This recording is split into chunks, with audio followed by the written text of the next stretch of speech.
Hello and welcome to my presentation for Advanced 3D Engines Semester 1. I'm going to be presenting my tank game, so let's begin with the tank itself. There's only one type of tank available in the game. It handles movement, interfacing between weapons and abilities, dealing with the inventory and health. Health is shown by the lights on a tank. After being hit once, the lights turn from green to flashing green. After being hit twice, they turn from flashing green to flashing red. After being hit 3 times, the tank then explodes. The tank is controlled by a custom tank controller which deals with team colours and ending missions. There are 4 weapons in the game that have both primary and secondary fire functionality, and they're all cooldown Boolean variables. They are derived from a root weapon class that deals with aiming. 3 of the 4 weapons spawn projectiles that inherit from a root projectile class that handles the projectile movement, collision matrix and interfacing damage to targets. Movement is accomplished through a projectile movement component. The mortar weapon is the only weapon not to inherit root projectile functionality. The mortar weapon's primary fire launches arcing shots over walls to hit enemies that may be behind them. The mortar's secondary fire lays down a mine that can be detonated when an enemy overlaps with it. It can also be detonated by mortar projectiles and by barrels. The next weapon is the base plus sniper weapon, which will primary fire an average speed projectile with average cooldown. The secondary fire will fire a sniper projectile, which is the quickest projectile in the game, with a longer than average cooldown time. The third weapon is the ricochet plus shotgun weapon, which primary fires the same primary weapon as the base plus sniper weapon. However, this one is allowed to bounce once off of any surface before being destroyed on contact with the second surface it comes into. The secondary fire for this weapon spawns 5 base projectiles in the form of a shotgun. It's most useful for blowing out cover. The final weapon is a homing rocket launcher. The primary fire for this weapon spawns a homing rocket that will home in on any enemy that enters into its homing collision.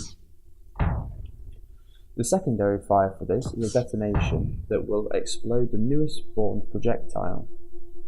This can be useful for blowing up enemies that only enter into the collision late, or for enemies that enter into the range of the explosive that aren't being followed.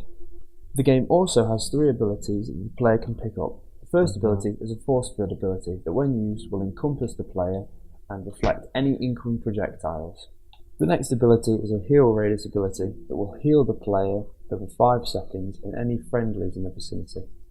The final ability is a speed boost ability that will increase the tank movement capabilities for 3 seconds before being removed. If the player is midway through using their ability, then they cannot pick up another ability until their current ability's timer has run out. The game's inventory can store both weapons, abilities and their cooldowns.